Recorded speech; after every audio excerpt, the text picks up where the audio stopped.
This is the fourth in the series I was calling the Four Cornerstones of Astrology, which are planets, signs, houses, and aspects. Just real quickly, they're almost like planes. Pretty much our planets outside of the moon and Pluto a little bit are pretty much all in the same plane in our solar system.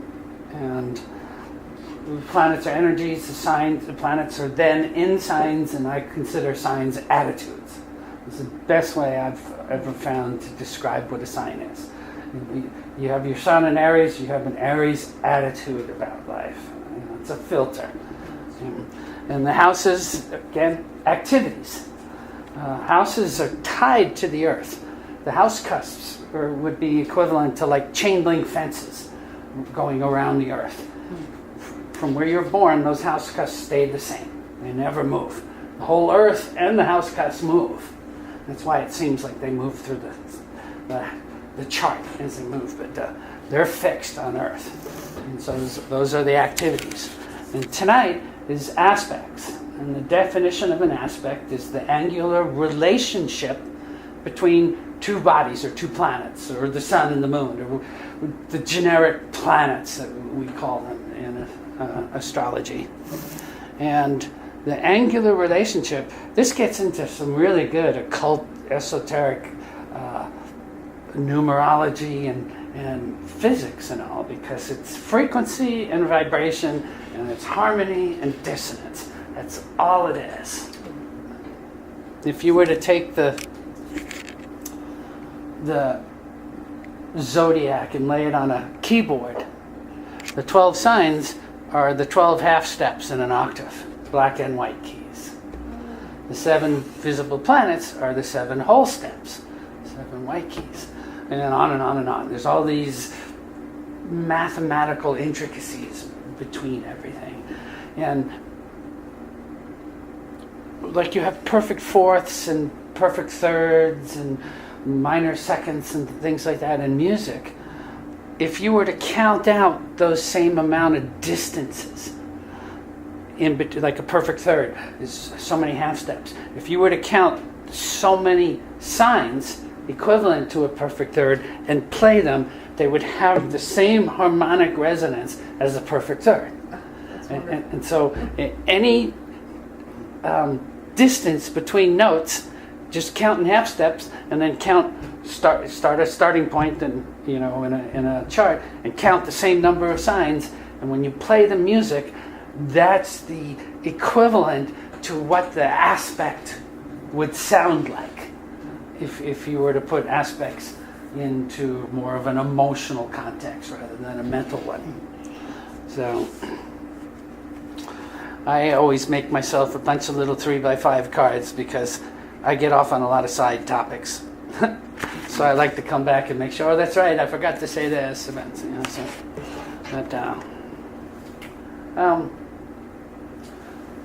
Before I go into the different types of aspect, you have to understand how one weights aspects in an astrology chart. And what I mean by weighting is it a strong aspect, is it weak, and so on and so forth. And the first thing you want to look at, again, aspect is between two planets, or between the ascendant and a planet, or between 2 points. So the first thing you want to do is look at the 2 points. What are they? If it's Uranus and Pluto, regardless of the aspect, you're going to get a stimulating dialogue between these 2 planets. So even if you have an easygoing sextile or trine aspect, which I'll explain, you're still going to get a stirred up reaction out of Uranus and Pluto. Whereas the Moon and Venus, even the harsh aspects like oppositions and stuff, they just don't have the bite to them when you have 2 easygoing planets. So one of the first things you have to do is look at the 2 planets that you are aspecting. You're looking at the aspect between them. The next thing to do is to look at the 2 signs that they are in. And again, all their interrelationships, what sign goes with what, who does this. Is it an out of sign aspect? Normally, for example, like a 120-degree aspect is 4 signs apart. But you can actually get a 120-degree aspect with just 5 signs, into 5 signs. And it's weak, and it's called out of sign. So there is the placement of the two signs that you're looking at. If it's between 2 fire signs, again, regardless, if it's a harsh aspect, the 2 fire signs are going to blend well, and the harshness is dissipated easily. So you have what planets are involved, what signs are involved, also what houses are involved. All right, so we're drilling down into the aspect, but you want to generically look at, okay, what's the definition of the 2 things that we're looking at here? There's pretty much 5 things you want to look at before you actually delve into the aspect. The planets themselves, the signs, the houses, what's called applying or separating aspects. And for example, a 90-degree aspect is a square. It's exactly 90 degrees apart. You can have something at 87 degrees and it's still considered a square, but the way they explain it is it's 3 degrees out of orb. It's not exact. It's 3 degrees off being exact. So you can have something, with most planets, they give 10-degree orb, roughly. Some of the really small, finer ones I'll talk about, it's only 2 or 3-degree orbs on either side that we're allowed to use. But in general, think 10 degrees. So for a square, let's say, with a 90-degree aspect, it can be anything from 80 degrees to 100 degrees. And the closer it is to exact, the closer it is to 90, the stronger it is. The weaker, the more out of orb it is, the weaker the dialogue, the weaker the aspect. So that's also something to play into, to look into. Then lastly, everybody know the moon phases? Understand the moon phase? New first quarter, full moon, and then third quarter. The difference between an opening first quarter square and a closing third quarter square, they're both squares, but because one's in the opening waxing section of the aspect, it has a more opportunistic, a more effective tenor to the dialogue, to the aspect. When it's the opening part of the first half, any aspects that take place between the first 180 degrees between 2 planets. And any aspect that takes place in the last 180 degrees, those are closing aspects. And what those are considered is things are more, they go to seed more. It's not about creating an activity or finishing a project. It's about tying up loose ends and going to seed and getting ready to plant them for the next one. It's usually about wrapping up loose ends. And so you can have 2 squares, but if one's an opening square, it's slightly different than a closing square. So we have the planets involved, the signs involved, the houses involved, the phase is an opening or closing, and then the applying or separating. Is it coming closer to being perfect after you were born, or did it pass before you were born and it's weakening? And what I mean by that is, and with this, in order to understand this one, you have to know the speeds of the planet. If you want to look at the 2 planets you're looking at, and you take the slower planet, and then the faster one is the one that's doing the motion from the slower. Okay, so let's say you have the sun, and then you have the moon is 90 degrees ahead of it. The moon's going to be the faster one. So the moon is the one that's doing the work. And let's say you were born with the sun and moon are 88 degrees apart from each other. I'll use the same example. Now, which planet between the sun and the moon is fastest? Sun goes around the zodiac once a year, the moon 13 times a year. So the moon is 13 times faster than the sun. So we're going to look at the slow planet, in this case the sun, and then count from the sun to the moon. And that will give us the angle. So 88 degrees is 2 degrees before exact, or 2 degrees before the 90. And since the moon is going to be moving after birth, is going to continue to move, it's going to actually apply into the 90 degrees after you were born. You guys getting that concept? It's before 90 degrees, but because the moon is moving, it's going to actually 4 hours after birth, it would have made exactly 90 degrees. So those kind of aspects are called applying aspects. When after you're born, they are going to form even tighter. And applying aspects are aspects wherein you're actually building the karma this lifetime. It's something where this is an issue to learn. This is a dialogue to learn. And unlike a separating one, where the moon, let's say, was at 92 degrees when you were born, and so afterwards it would continue 94, 96, so it's separating.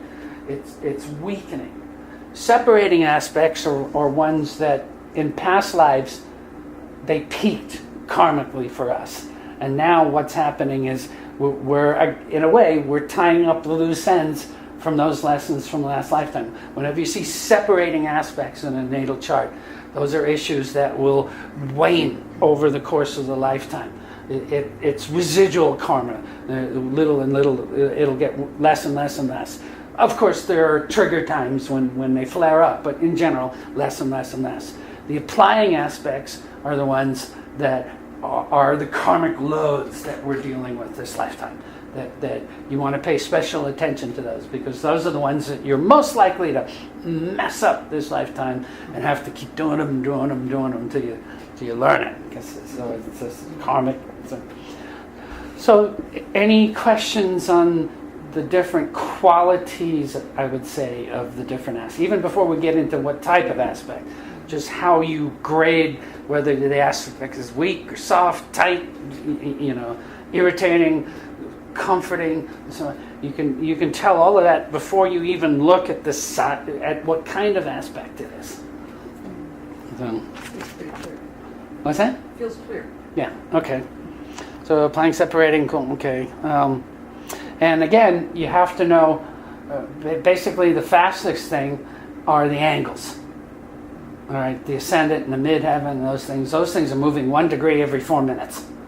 So if you're trying to, even if you're trying to look at the midheaven, the angle between the midheaven and the midheaven is the one that's going to be moving faster. Any of the house cusps and the angles, midheaven, ascendant, descendant, that kind of stuff, those all move 1 degree every 4 minutes. Those are fast. The moon moves 1 degree every 2 hours. So if we were doing an aspect between the midheaven and the midheaven is the one that will be doing the moving in relationship to the moon. And so the speed, the way they go, are all the houses and the angles, then the moon, then the sun, Mercury, Venus, Mars, and out through the solar system. They get slower and slower. And we say a word about midheaven, just a general bit about that. The top of the chart. It's the top of the chart. It's the power you present to the world, and the bottom of the chart's where you draw your vitality from, and then you bring it up through the chart and out into the world. And so that power, what you do with it, the attitude on the midheaven is going to be the attitude you have. Any planets up there is going to be the extra energy that you have toward your career, profession. I tell people the midheaven is what you want on your tombstone. She was a great, what are the 2 or 3 things you want on that tombstone? That's usually representative of what you find on the midheaven. So,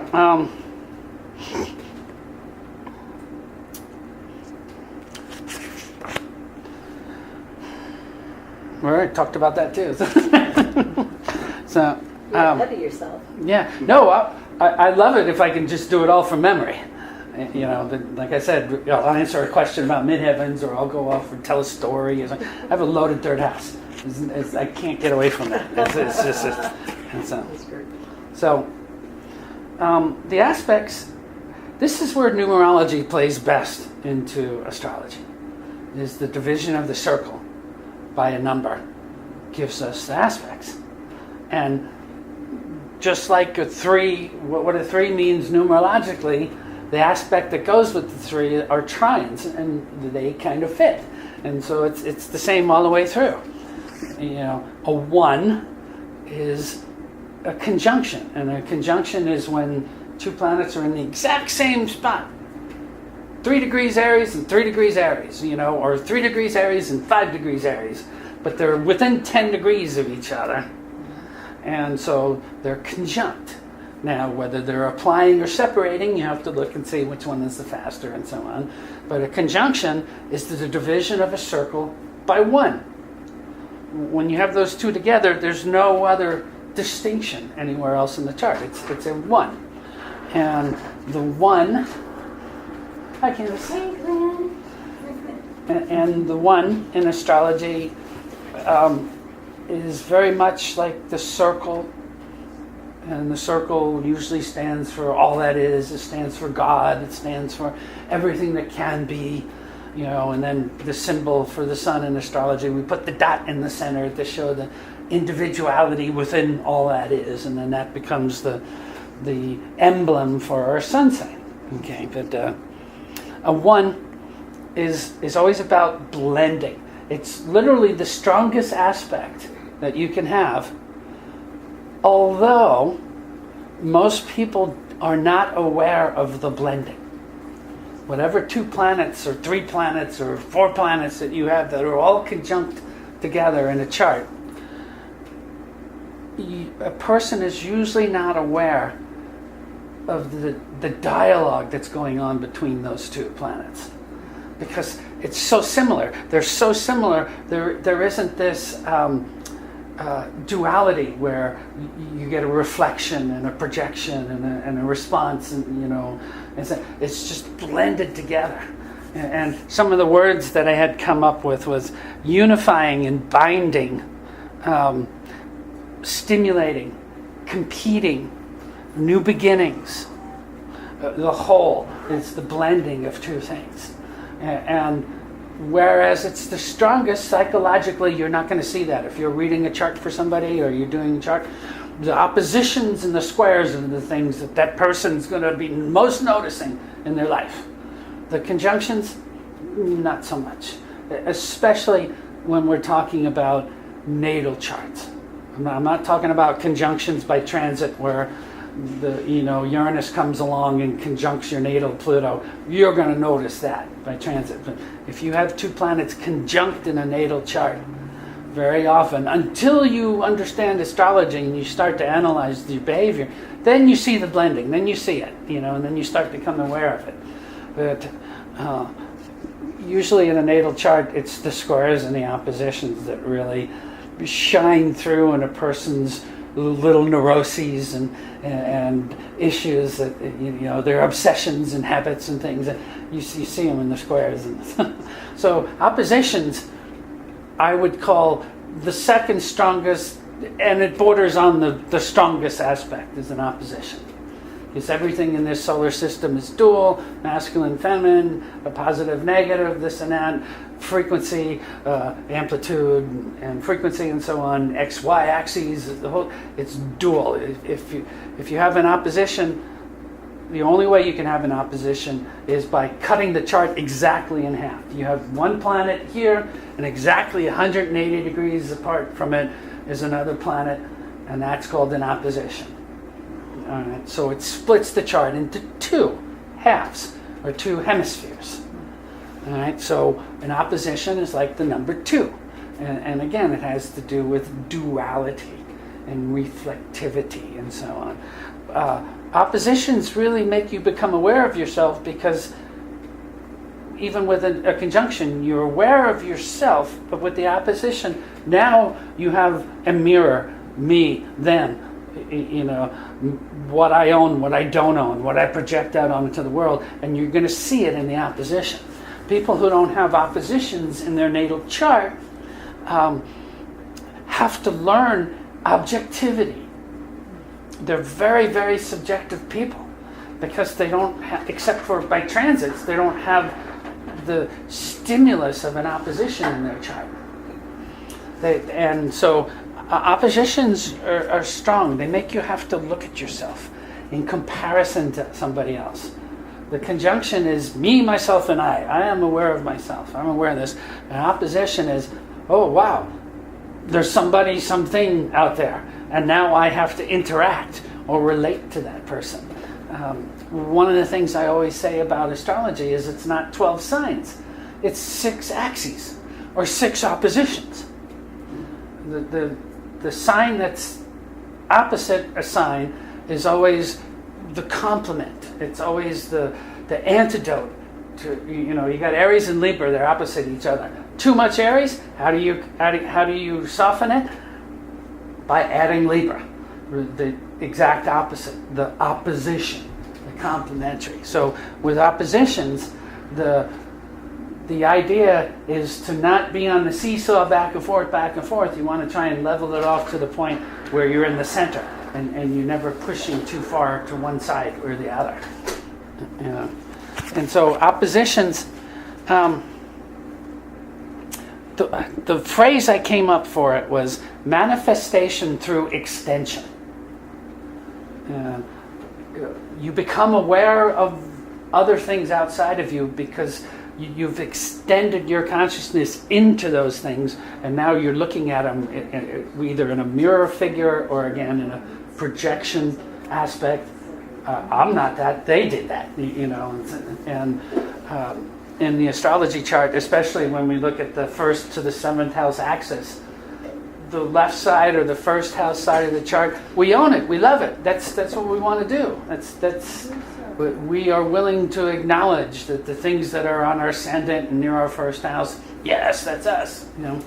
The 7th house, things that we find over there, no, that's not us. We don't want to be like that. So we project that side out onto people, and then we get into relationships because we still need that stuff to happen in our lives.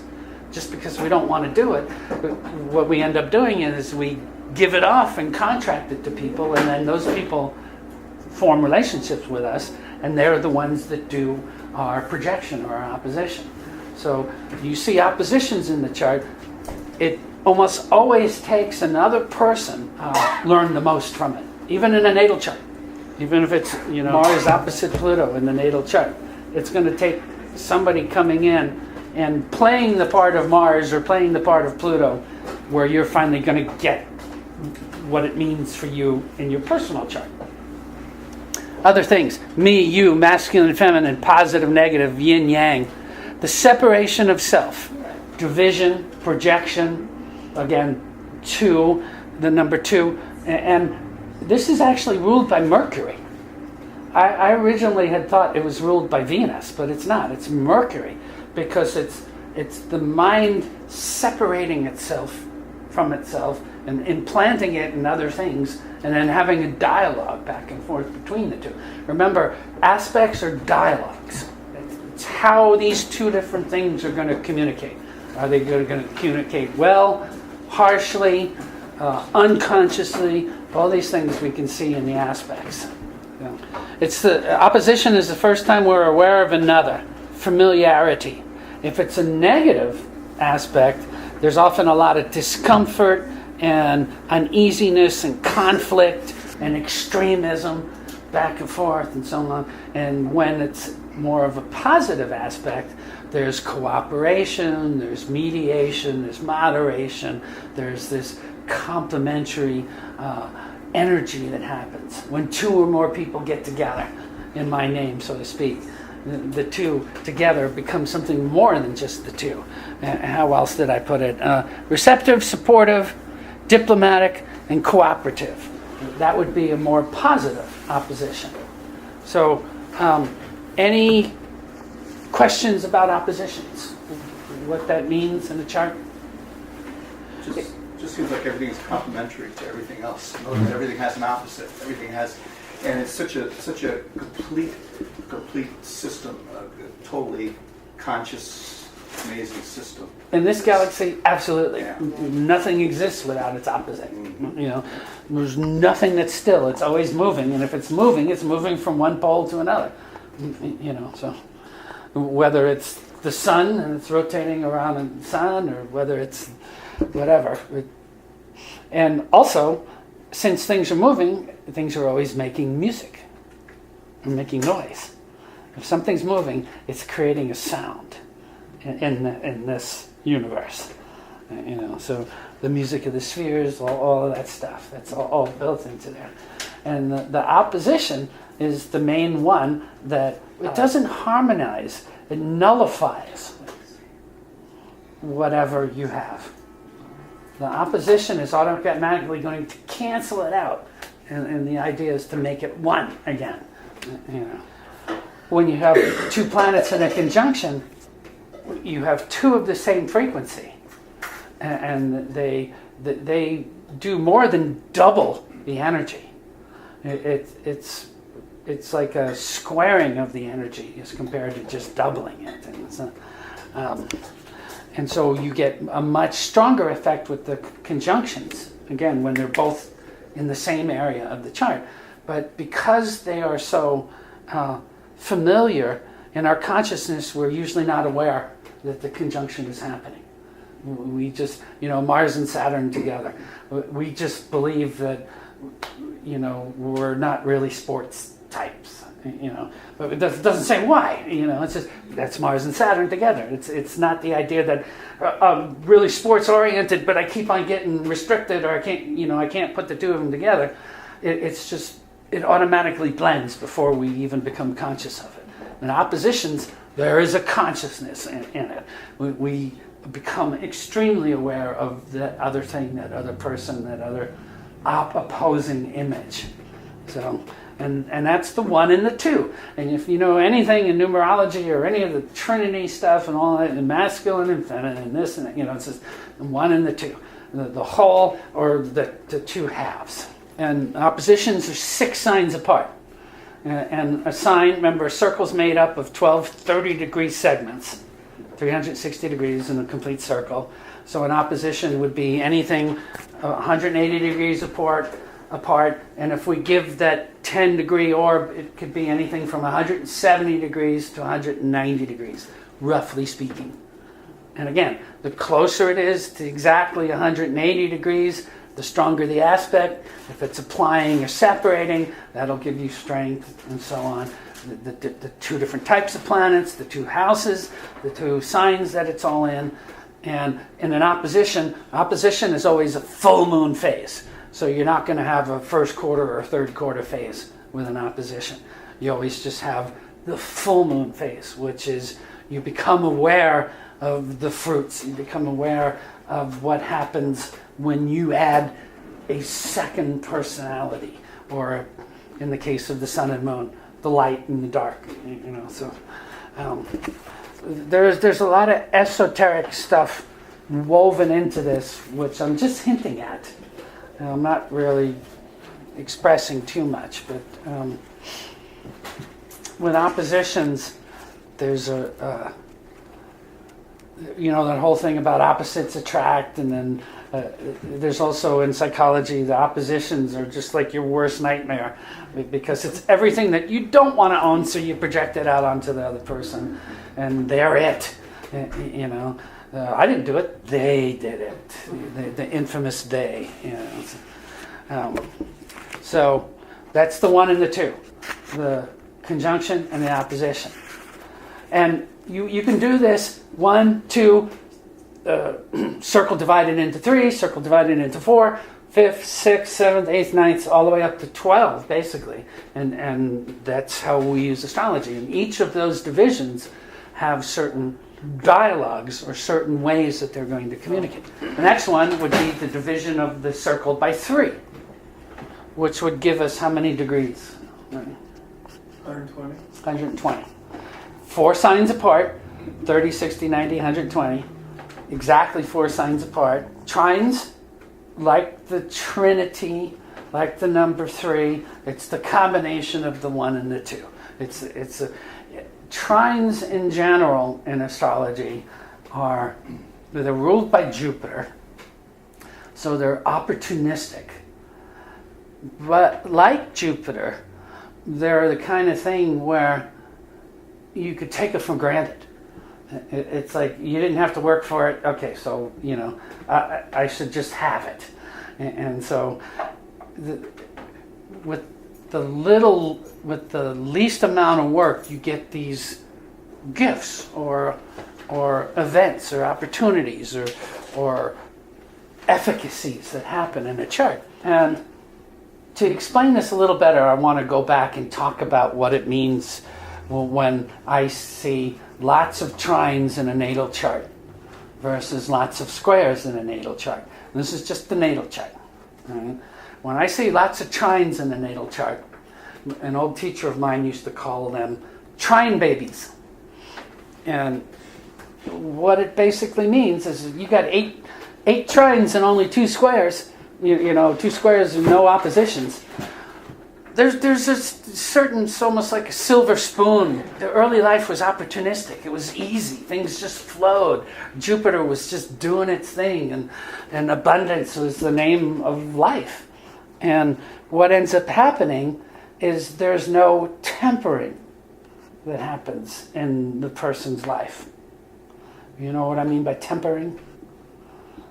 The heat and the hammering and the toil, boil and bubble kind of stuff. And so what happens is, as these trines then by progression turn into squares, or transits come by that cause squares and oppositions, life gets very difficult for these people, and they haven't been trained to stand up and fight for these things, because life has always been fairly easy. And they start whining, and so they're called trine babies. And it's sort of an interesting phenomena. You can't just say it flat off. You have to look at, again, the planets involved and all this kind of stuff. And you might have, 14 trines in the chart, but the way the chart's set up in the first 20 years, Pluto hit 8 planets out of 10. That nullifies it. That person's going to have a hard life. But generically speaking, you see a lot of trines and no squares and oppositions. It's a gifted beginning of life. It's a gifted part of the life. And so trines, one of the things about trines, the way I put it, it's about synthesis and harmony. They're considered fortunate, beneficial. Okay. And there is a characteristic where you can kind of like put all your trines on a bookshelf and stare at them and look at all that, I got that, But if you don't do anything with them, they don't really manifest. And it's just, and so I love the idea that trines always turn into something else, or something's going to come along and cause a square or a conjunction or an inconjunct or something else that's going to light a fire under these people to make that trine more stable in a lifetime. Trines, a lot of times, even in my readings, I don't even bring up the trines very much. If I see a year it's all trines and there's only 1 or 2 squares or something, that I don't really spend a whole lot of time on that year. I just say, this is going to be a nice easy year. It's from the second to the 6th house or whatever, and so your health and your money, fine. Just put it away for later when you're going to need it. And I don't really spend a whole lot of time. It's the squares and the oppositions that you want to give the people some methodology for being able to work through this stuff when it starts triggering in their charts. So again, the phrase that I like to use with trines is that one, you can lead a horse to water, but you can't make him to drink. And with trines, there's horse troughs everywhere. But it's not thirsty. Yeah, it's just I'll try a little bit of this, a little bit of that. In nature, the trine or the triangle is the strongest aspect. The pyramid or the triangle, so to speak, it's solidity. But in psychology, it doesn't hold together well. It takes other things to make a trine flourish and blossom. Fortunate action is great, but it can easily be squandered. I'm thinking of all the horror stories they always have about the lottery winners. When all of a sudden money is never an issue anymore, and it always seems within the first 5 or 10 years they do something to really kind of just screw themselves up pretty good.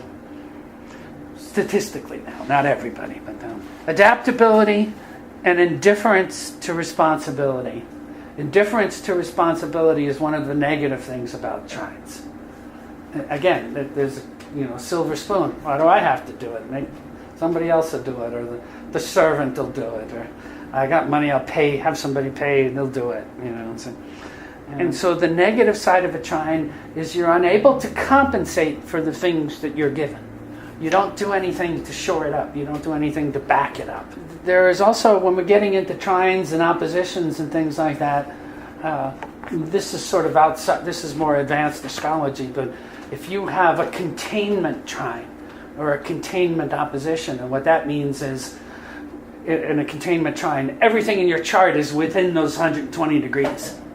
And so you have one planet that's at like 0 Aries and the other planet that's at 0 Leo or something, and everything's in between. That's called a containment trine. That one trine becomes a classic psychological indicator of the chart. Same thing with if you have everything on one half of the chart, you're going to have what's called the containment opposition, usually, where 2 planets are opposite each other and then everything is within on one side. That beefs up, when it's a containment aspect, that beefs up the power of the aspect. That would be the 7th thing to look at that would strengthen or weaken an aspect. Any questions about trines? I have one about oppositions. Okay. And it'll show how little I know about astrology. But you have 2 planets, and they're just out there in space. Is there a middle point? How do you know they're across from each other? Because they're always in relationship somewhere to each other. In the astrology that we're talking about, we're talking about geodetic astrology, where we are situating ourselves on the Earth. And so the center point is the Earth. Okay. And so an opposition from Earth, you would have to have one planet here and one planet here, and the Earth is exactly in line. They may not be occulting them or eclipsing them like the moon, because one might be a little higher this way or whatever, but they're latitudinally, they're exactly. The Earth's the middle point. That makes sense to me. Thank you. And geodetic astrology, we're talking about the Earth as the point where we are born, and we're looking out and so everything. From our viewpoint. From our viewpoint. There. Right. Isn't that the only kind of astrology you can have? I mean, most of the time it's from the Earth being the center point. Is like Vedic or some of the other astrologies different? They do it. Well, there's heliocentric astrology, and over the years, what I've understood mostly about heliocentric astrology is, if you feel that you're on a high enough plane that you can deal with your soul or your spiritual level of existence, then go ahead and do a helio chart. Okay, because most life forms that come into this solar system, they come in through the sun and then out through the planets, and so the Earth, it's what's happening on Earth. That's why the house cusps are tied to the Earth. They don't move. They're, like I said, they're chain link fences all the way around the planet, showing the different points. When you do heliocentric astrology, it's as if you're born on the sun, and so you're looking out from the sun. And in heliocentric astrology, you don't have a sun in the chart, you have a Earth in the chart, and there's no moon, because the Earth and the moon are in the same place all the time. So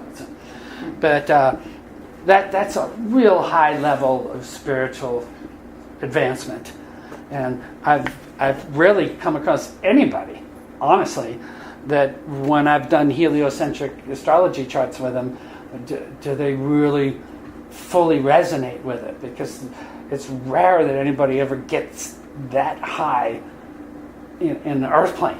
You know, maybe 1 out of 10,000, you know, might get there, I guess. That might be my pessimism about, you know, reality in general. That I've not seen many people at all in my life that say, oh yeah, my Helio that's just me, and my Earth just doesn't fit, you know. I actually do have a question about trines. So if there's a trine baby with a lot in his youthful chart, but those change later into squares and whatnot, do we have trine baby periods where we have periods with a lot of trine in our life? Yes. Everybody does, and depending, and it's all dependent upon the relationship of where the planets are laid out in the chart when you're first born. If you got everything over on 1/3 of the chart, you know, all of your planets over and through here, you go through life where you get 8 trines in a row, then 8 squares in a row, then 8 oppositions in a row, or things like that. Because because you have a bunch of things jumbled together, as things are moving and they form the oppositions, they hit one right after the other, all those things bunched together. If you have what's called a seesaw chart, where you have 2 different, you know, bunches of charts, you get 2 waves of those. You get a bunch of trines, and then halfway around the chart again, you have a bunch of trines, and then nothing. Sounds pretty roller coaster-ish. It is. And in this aspect, one of the most well-balanced chart is what's called the splay chart, where in the natal chart, the planets are just, there's hardly any of them together. They're all just kind of all around the chart. And what happens is the triggers and the transits and the trines and so on don't really form patterns. You rarely will get 5 or 6 trines in a row, then a bunch of squares. You usually get square, trine, square, in conjunct, square, trine. You know, it's just all mixed. And so the person never really gets these phases in life where they get to do the trine baby thing fully. You know, or the more bundled or bunched your chart is natally, the more likely you are going to have these periods of time where you get all trines at once, or you get all oppositions at once. Do you have a question? So I heard that those people that, like your chart, we got so much in one area that you get hit like that, those people have chosen that so they can evolve faster through this life? I don't know if you, that's kind of just the astrology I've been studying. Well, the area of the chart that it's bunched, yes, you will. You get hit so much that you just kind of like move through it quicker than if you just would get like little raindrops here and there. Right. But again, like my chart, I got everything within 120 degrees, so I have no oppositions in my chart. I have 1 square, no oppositions, and 3 or 4 trines, or all these bunch of planets all kind of together. And being a psychology major in college and then shifting into astrology, I actually had to learn to stop being so subjective. I had to learn objectivity. I had to learn to put myself in other people's shoes with no oppositions. You know, every now and then you'll get a transit that'll cause that, but those are fleeting, and they're not always lessons that you keep. You know, so it's in a lot of the astrology programs now. You can click on data, and it'll tell you how many of each of the aspects you have. You could be president. I could. I have Leo rising. No opposition. Wish you were president. I have. Yeah, we're voting. Yes. I have Leo rising too, like Trump. You know. I don't have Mars on the ascendant like he does. I have Uranus on the ascendant. You know, so I own the occult, the astrology, the Uranian things. I don't own in Trump's case, the asshole side of Mars. You know, that there is those kind of things. And so looking at the number of aspects in the chart, looking at the ones that are coming up, looking at all these, this is the wonderful thing. You could see the dialogues that you're going to go through. I always talk about life is like the river of life, and we're going to go down the river of life. And astrology actually gives us a map of the river. So we can see where the rapids are going to be, and we can see where the calms are, and we can see where the people are congregated. We're going to pull off and have a barbecue and dialogue a little bit or whatever. So again, one of these years I'm going to write an astrology book, and I'm going to call it "Handing Out Paddles," because that's a. I attribute it to my grandfather, but I don't think it was him. There's some old guy when I was really young said to me, if you're going to go down the river of life, you might as well have a paddle. And it has stuck with me ever since, so. Would that, when things are configured with all the planets within 120 degrees of a short area, would that be a person that it's all about them? Yes. Is that how the subjective kind of ends up looking to another person? It does. And you can have all of the planets below the horizon, where it would be even more subjective, or you can have the trine above the horizon, where it's not so subjective, it's objective in the sense that you're bouncing it off of everybody, but you're not paying attention to the feedback that you're getting from everybody. This difference between them being above or below the horizon. So, unfortunately, only in very generic terms can you give a generic answer to a question, because everything you always learn in astrology, you'll understand it out of context when you see it some other way where the pieces fit all together, and you go, oh, okay, that's a Mars square Saturn, So squares, the four cornerstones, the four elements. The number 4 is solidity, fire, earth, air, and water. The number 4 is about structure and strife in a way. You're building something. You're adding sweat equity to something to be able to have a result at the end of the day.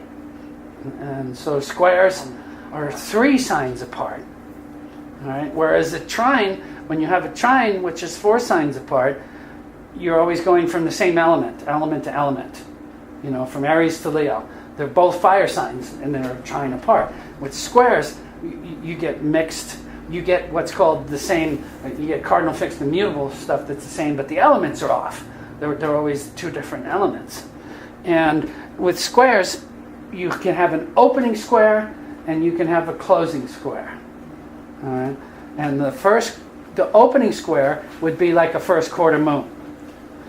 And again, because it's the opening part of the whole phase, it's active growth, active participation, lots of projects, lots of movement, lots of physicality happening and being blended. To use a plant cycle, that's where the plant is being tested to grow, and it's growing 2 inches a day, and it's just really sucking up all the nutrients and sucking up all the light and attempting to be what it wants to be. Square energy is about that. I call it sweat equity. I see squares coming up. I say, got to put your nose to the grindstone. Lighten up your life, because you're going to be very busy in these areas, and you're going to want to have the effort to do this. You're not going to want to stress out having to put 110% into these areas when you still have to do 100% over here too. So but squares are like Saturn. They're Saturn oriented. The dialogue is very Saturnian. You want to do this? Okay, then you have to do A plus B plus C plus D, and then you get to E. You can't just jump from A to E. With a square, you have to go through the process. You have to get the permits. You have to meet with the resistance. You're challenged. The universe has challenged you. Do you really want this? If so, you're going to have to show us that you mean business. And so those are squares, And the 4 elements made real. I call this one manifestation through determination and limitation. You manifest stuff because of the idea that you're determined to make it happen, and then you also manifest stuff because you're forced to define things, because you're limited to certain things. And the more you define something, the more real it becomes on the earth, the more limited it becomes, the fewer opportunities you have to get there, to get to the finished point. Definition is specificity, and it doesn't gives you like a trine. It doesn't. Oh, I could, I'll just go this way and it'll still happen. I'll just float past the rapids today. It doesn't happen like that. So, squares are the second most powerful aspects, especially on humans. In humans, not so much in a horary astrology or what's called electional astrology when you're doing things for events. But the human psyche really knows how to, woe is me kind of stuff, where they get into the square and they just make a mountain out of the molehill kind of thing. And I get a lot of people who are coming in for readings that are having squares in their chart, where they had 3 or 4 major squares last year, and it's just ending, but they're tired, they're worn out, and when's this going to end? And then I'll say, oh, it's a Saturn square, you still got another year, or something like that. So squares are stress, there's obstruction involved, there's resistance, there's routine. You have to do it over and over again. Practice makes perfect, and then you refine the dialogue. Again, a square aspect is a dialogue between 2 distinct type of planets. And so if you want to get that dialogue right, you practice your lines over and over again. That's what square energy is. So it builds character and definition, organization, determination, resolve, endurance, and it's overcoming adversity. That was one of the other ones too. Now, the negative side of a square, if you see that it's just bad, negative planets and negative signs, negative houses, it's applying, it's opening square, everything that's making it harder, and you see, this dialogue is just not really getting a chance to speak here. You get the negative side of it, which is the person goes through rejection or disappointment, disillusionment, depression, all these things, because they feel like they're just hitting a brick wall and they're not getting anywhere. There may not be enough strength behind the square for them to push through the event.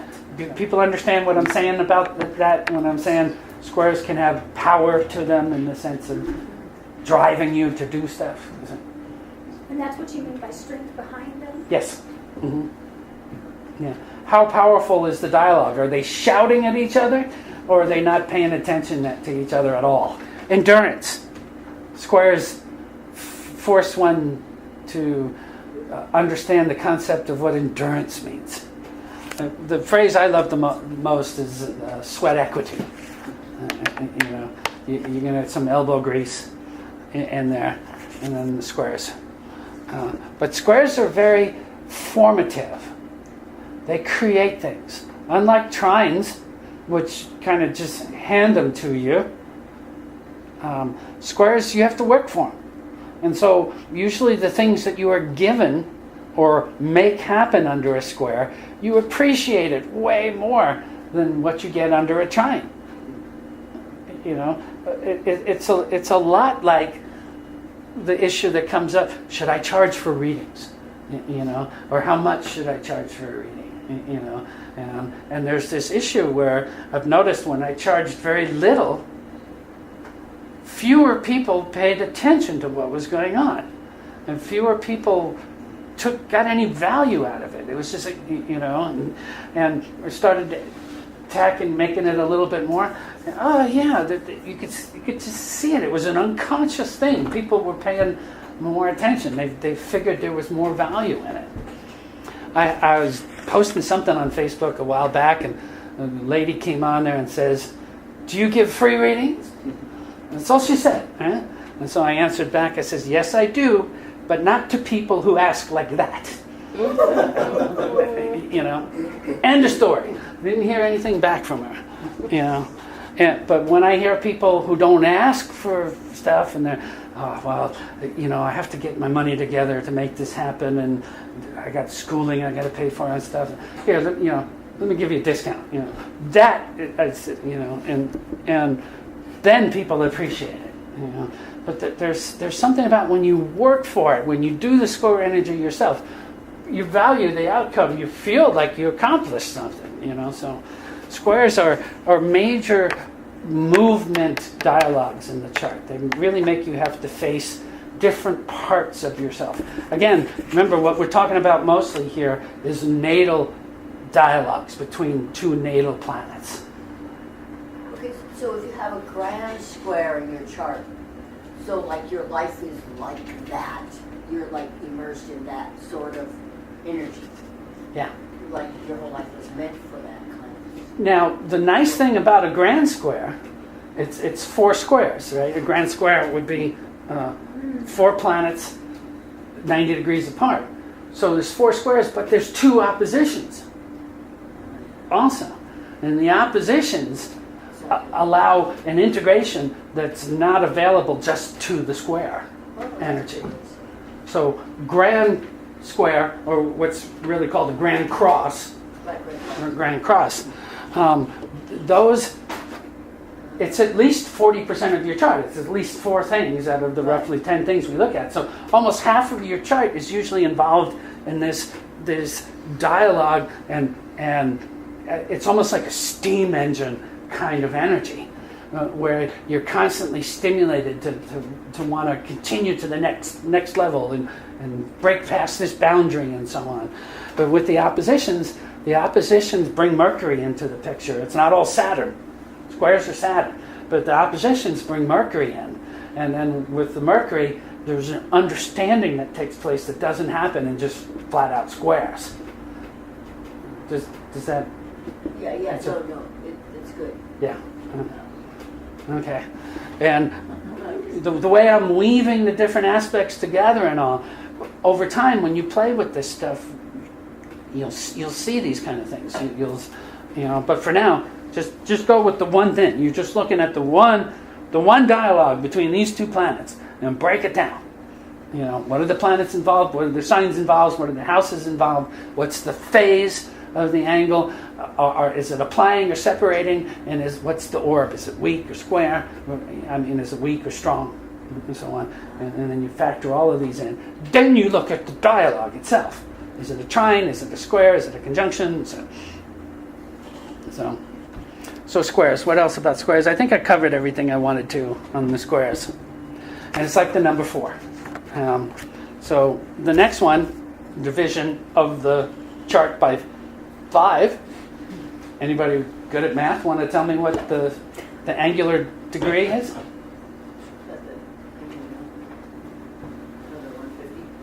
72. 72 times 5, 360. Yeah. So again, if I'm saying it's a 5, it's a division of the circle into 5 equal sections. When it's a 4, the square, it's a division of the circle into 4 90-degree sections. But 5s are called quintiles, and it's like Mars energy. The 5s, and actually at 5, you get into the number of man, the pentagram. You know the what's that famous thing by Leonardo's man? Fibonacci man. It's I don't think it's called the Fibonacci man. It starts with a V. I forget how to say it. Right. Fibonacci is the series of numbers 1, 3, 5, 7 months. Okay. But the equal portions supposedly between the head and the hands and the feet and between the feet, those are supposed to be the quintiles. And in this case, it's fire, earth, air, water, and ether. And ether is the thing that binds the other 4 together. And again, off the cuff, going into the Aquarian age, that's the age of ether that we're moving into. So little by little, it will become an element that we can quantify and qualify with machines to see these things. So I don't think I'll be around long enough to actually see that. But so quintiles. Quintiles, there's an artistry to quintiles. You got two planets that are 72 degrees apart. They dialogue with a very unique slant on life. They see things, or the dialogue going on between the two planets is of a really high quality of information. And it usually creates somebody who's very good at sports, somebody who's very good at artistry, somebody who's very talented on the physical plane at what they're doing. And so it's Mars energy. And in many ways, 72 degrees is roughly 2.5 signs. Each sign is 30 degrees. So 30, 60, and then 12. So it's almost, but 72 degrees apart. There's a genius. It's got to do with sensation and the five senses and all of these kind of things. And quintiles, there's almost a magical, intuitive dialogue that's going on between the two. It's not so much mental, it's just happening. It's like the Mars just blends them together. And you get a lot of quintiles in a chart. This person's got a real touch of genius or touch of dementia too. I mean, what's genius? Dementia it's just, what's a shaman or what's a, where's the line? These things don't really care too much. The aspect itself doesn't care. The two planets involved, the two houses, the two signs, that's where you can tell whether it's going to be a neuroses or a shamanic, master. Other things about quintiles: freedom, variety, hedonism. In the sense, it's the five senses. They really want to be immersed in the senses. That's one of the reasons why there's an artistic flair to 72 degrees apart. They see things that mere mortals just don't seem to see. The trines and the square people don't see that. It also includes the sixth sense. They're intuitive. It's not a Uranian genius. It's more like I guess it would be more of a Neptunian kind, even though it's Mars energy. It just flows. They're not sitting there gasping at all the information where they can't process the information. The information they get, they can use it. They know what to do with it. They can translate it into tangible things that can then make them money, can make them projects, can make them notoriety, can make them satiated. Negatively, if the planets and the signs and the houses and stuff, they don't look like they were going to dialogue too well. The negative side of a quintile is things more like unattached. They're unattached. They don't care. They want to be isolated. They don't want to deal with people. They're in their own world. And a lot of times they don't care if somebody else is there with them. And hyperactivity, addictions, these are all the negative sides of quintiles. And one of the phrases I have for it, especially if Mercury is involved, is there's this verbal diarrhea that happens where they just can't stop talking. They're just talking about all this stuff that they're getting and they're seeing and this and that, and it's like, yeah, but I got to go to bed, and they're just channeling away, but they don't know how to integrate it. Anybody have any quintiles in their chart? No, the quintiles. What's the order on that? Quintiles, it's one of the weaker ones. It's no more than 5 degrees. Okay. Even 3 before or 3 after. So this is like a 6-degree window. So 69 degrees to 75 degrees, I would consider a quintile. But the farther out you get into these smaller and smaller divisions, the orbs go down to 2 to 3 degrees at the most. So Is there a little sign for a quintile, or is it just, it's a cube. oh, it's a cube? It's a cube. Yeah. I didn't give you the signs for the other ones. The conjunction is the circle with the slash to it. The opposition is the circle with the slash and another circle. So there's 2 circles combined together with a slash. Trine is the triangle. Square is the square. The quintile is a cube. And the next one that we come up with is called the sextile, where you divide 360 degrees by 6. And you get a sextile aspect that's 60 degrees apart, or exactly 2 signs apart. And the symbol for that is a line and an angled line and an angled line. So it's just 3 hash marks, and they form like a little flower or star kind of pattern. But it's just a line and then 2, like an X with a line through it, I guess would be the best way to put it. I always say I'm going to bring graphics, and I never do. This is Sun, Mercury, Neptune in the 3rd house. It's like if I can't explain it to you metaphysically in your mind, there's no way I'm going to do it on paper. Or at least that's my reasoning to it. So, but quintiles are cool. So I think I have a quintile that's 78. Then it's not. 26 to a 14. It's 6 degrees. Or is it separating? Is it Uranus, Mercury, yeah, separating. So it's separating at 6 degrees. It's not even really a quintile. Yeah, it's then. already moved past that. Yeah. Yeah. So again, don't start with the angle first.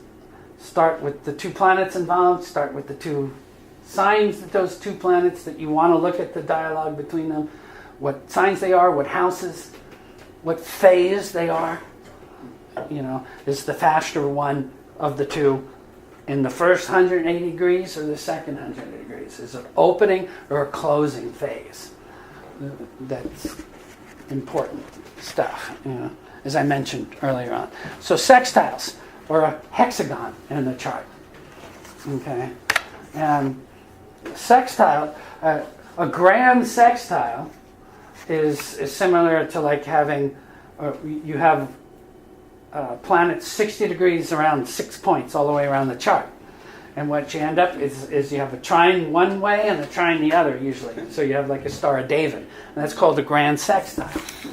And whereas, remember, sextiles are Venus, and even with grand sextiles, you get 3 sets of oppositions.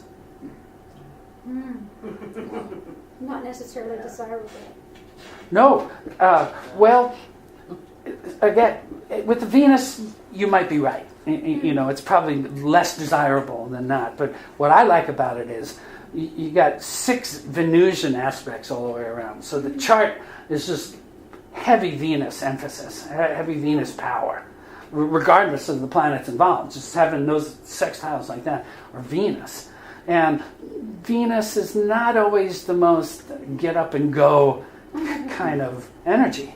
So the oppositions in there give the stimulus that you wouldn't get. And so grand sextiles, the Star of David people, this is like David and Goliath. David was supposed to have had like a grand sextile. These are people that end up being super famous usually because society loves them for the Venus energy. And then the opposition energy lights a fire under them. It gives them sort of a determination to play off of that beauty, to do something with it. You have to have the opposition. I mean, that's what makes the whole play work. If you didn't have the opposition, you'd just be a noodle. I mean, you wouldn't do anything. Well, I mean, there's some people that do that. I'm trying to think of I don't know why I thought of Jabba the Hutt, but that's not. You must have seen some real winners, though. I mean, I think all the charts you've done, you must have seen some. Wow, this is absolutely nuts. The more out of 40 years now, and the more I study this stuff, the more I laugh. Like that. Because it's just amazing. you meet this person, they start talking, or you've had this interaction with them over the phone or something like that, and you look down at the chart and you go, of course, yeah. Here it is. So sextiles, what else? They're creative, they're inventive. Sextiles are like trines in that they offer gifts, okay? But a sextile is made up, two sextiles make up a trine, but a sextile is more opportunistic. I like sextiles better because there's a certain amount of impetus that goes into a sextile, where it's easy to let the opportunity go by and not even take advantage of the sextile. But if you do, you get 10 times the gifts back. And the way I used to like to relate the concept of a sextile, and there's some, well, I think maybe everybody here knows this one, but the brass rings on the merry-go-rounds. Anybody remember those? You probably don't, right? You're on the merry-go-round having a good old time, but then there's this brass ring. If you just do a little work, you kind of lean a little bit, and you try and get this thing. Look, I get a prize. Little bit of work, you get a big return. That's what sextiles are. You apply a little bit of Venus energy, and you attract the return.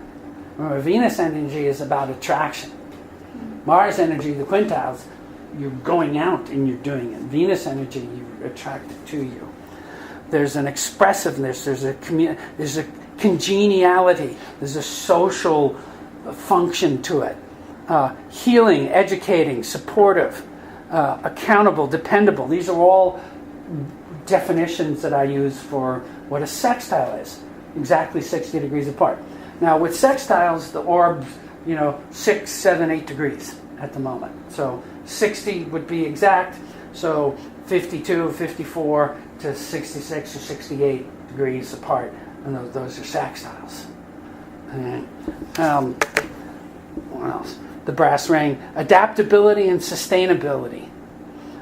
That's one of the things built into a sextile. You do a little work, you adapt to the situation. You are sustained, sustenance. You're nurtured.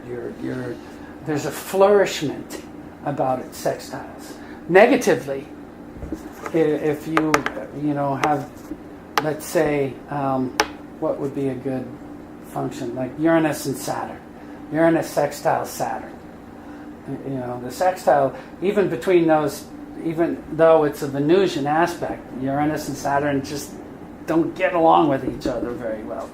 One's trying to blow up the definition, the other one's trying to maintain the definition. And so the dialogue, regardless of whether it's an opposition, square, trine, or whatever, it's going to have a resistance to it. So a negative sextile shows up as inflexibility, narcissism, okay, vanity, egotism, these kind of things. The dialogue just tends to be more one-sided. Any questions on sextiles? How rare are they? It seems like it would be rare. Is it or? There's no aspect is rarer than the other, because they're all built into one cycle going all the way around. Well, let me back that up, because you're going to get 6 sextiles in one chorus, where you'll only get 1 opposition in a full chorus. And you get 4 squares, 6 sextiles. So it's actually more common. The sextiles are more common in an average cycle than a conjunction, which you're only going to get 1 of. Opposition, you're only going to get 1 of. Trines, you get 3. Squares, you get 4. Quintiles, you get 5. Just 6 and 7. As we get 7, 8, and 9, and 10, they get more commonplace. So what do you think comes after sextiles? Septiles, yeah. Those are 51 and roughly 51 and a half degrees, almost apart from each other. And septiles, or the number 7, and think of the mystical side of 7 visible planets, the technically the 7 colors of the rainbow, these kind of things. The 7 rays, the 7 days of the week, all these kind of things. 7, there's a mysticalness built into the human potential. And with 51.5 degree aspects, it is literally that. It's a mystical, almost spiritual type of dialogue that ends up going on between whatever 2 planets are involved. Now, with these septiles and everything, I'm going to back up a second. Any aspect that is divisible by 30 degrees are considered the major aspects. So we get the semi-sextile, which is 30 degrees, the sextile, which is 60, the square, which is 90, the trine, which is 120, and inconjunct, which I haven't gotten to yet either, 150, oppositions at 180. All these 30 degree points, they're considered major aspects. When we get into the quintiles and the septiles and the octiles and noviles and stuff, these are minor aspects. So the orbs are much smaller. For the ones divisible by 30, the orbs are larger. They're 10, 12 degrees on either side of the aspect. But the more minor ones, you're getting down into the 3, 4, or 5 degree orbs, because they're more numerous in the chart. So if you have too many orbs, 3/4 of the chart would be possible as an aspect. Novile, you're dividing it 9 times. If you had 10 degree orbs on either side, 20 times 9, half the chart could be in orb of a novile, and it just doesn't work that way. There are specific things that we want to look for. So I don't know if I explained that very well just there. But so septiles, spiritual, philosophical. It's a dialogue of truth and trust and inner transformation. There's a strong dialogue going on back and forth between the 2 planets, and it's non-verbal. It's almost Uranian. It's kind of it's not A plus B equals C. It's A F D E. You jump around. It's non-linear understanding. Seeking answers and analytical. I remember thinking, remember the toddlers, but why? But why? But why is one of the main things you hear from people who have a lot of septiles in their chart. They don't just want to know the information, they want to know why it's happening. Acquisition by attraction. Septiles are ruled by Neptune. Mystical, spiritual, this kind of stuff. So, intuitive, perceptive, psychic, God is self is God kind of thing going on between the dialogue of a septile. And again, it's 51 degrees, 51 and a half, roughly. So, intuition and divination. Septiles are good for, the psychics and the astrologers and that kind of stuff. So, people that are into tapping other realms. Question? Whatever. Octiles. 45 degree angles. 45 times 8, 360. So an octile is a sign and a half. 30 degrees and 15. So 45 degrees. So 2 octiles make a square. 4 octiles make an opposition. So on. Just something to play with later. Okay. An octile it's very, there's a constructive mode to an octile. Whereas the squares, they're challenging, they're sweat equity and stuff like that. Octiles are like lighter squares. Or what was when they had light cigarettes, what did they used to call those? Not menthol, but it would be like menthol squares or something. It's just there's not as much as a hard edge to octiles. And again, you want to know if it's the opening octile or the closing octile. Because an octile, 45 degrees, if anybody understands the moon phases, the 8 moon phases, the 8 moon phases are octiles. They're divided into 45-degree sections.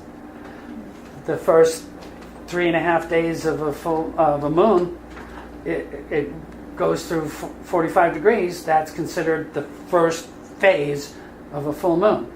And then the second 45 degrees, and you get to the first quarter. 2 more, you get to the full moon, and so on. But octiles are the cusp between phases to really confuse you. What's that? Do we used to call it semi-squares? Semi-squares. Oh, okay. It's semi-square, it's 45-degree angle octiles. Where you can have a 45-degree angle, you can have a 135-degree angle is also an octile, although most astrologers call that a sesquiquadrate. But it's technically a trioctile. It's 3 octiles. So, octiles are abundance, power, success, harvest. The main word I had for them is achievement. You have somebody who's got a lot of octiles in their chart. They're kind of driven to do something. Again, the definition will come from breaking down the signs, houses, and planets that are involved. But there's a power to remember. Squares are pretty much the second most powerful aspects. Half of a square or an octile is where one has power, but they can use it, they can grant it. It's more like a power to do something rather than the power over somebody. There is a the shadowing of the dove kind of thing with Jesus and everything. One is imbued with a power that you can then kind of use, and the tendency is to use it in a more moralistic or righteous fashion, spiritual fashion. Octiles are pretty cool aspects. They're not like the quintiles where, wow, you have to work for it. But you are often with octiles, you get a lot of octiles in your chart, you are bestowed with power in your life to go out and champion these things. And you usually end up being a leader where there are other people that you're bringing along for the ride, the people that are helping you to do these things. You are given positions of power when you have a lot of octiles in your chart. And an orb would be 3 or 4 degrees at the most for an octile. Is it so the octiles, that would be different than a square? You would be giving a little more power for an octile because it's not quite exactly so square. And Right, so it's not as harsh. Okay. No. And it's not as physical. Squares really play out on again, squares are Saturn ruled. Octiles are Pluto ruled. An octile is a Plutonian aspect. A little more power. Yeah. And the abuse of power. The negative side of an octile is the person does the power over rather than the power to. They lord it over people, and they fight to be the king of the hill, so to speak, and then push everybody else off the top. So,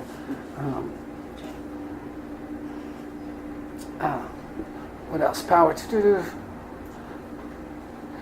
Authority and ability and good judgment. There's spiritual material balance into octiles, whereas squares, they're not. You're fighting to gain forward motion with squares. Okay. Like the cardinal, 2 steps forward and 1 back. It's like constantly up against the wall. Yeah, With anything you want. I would agree with that. So, noviles. There's a thing that I had learned many, many years ago that I really enjoyed, but I just stopped doing them. So noviles, there's a thing called the Novian moon chart, and it was a division of the chart by 9, and so on. But noviles are 40 degrees apart, and noviles, it's ruled by the moon, and it has to do with wholeness. When you get planets that are 40 degrees apart, remember 3 noviles will make a trine, on, things like this. I'm just mentioning those, so if you listen to the tape later, you can kind of play with the occult meanings of that. Okay, but octiles, it's fulfillment, completion. There's a brotherhood, there's an initiation that's involved in noviles. You are inducted into the dialogue is not so much about words and information or instruction. It is about revelation, or it is about the word I like to use when I was thinking about this was grok. You remember grok from Stranger in a Strange Land? That's a novile kind of energy, where you felt it in your bones, where you knew that it was right.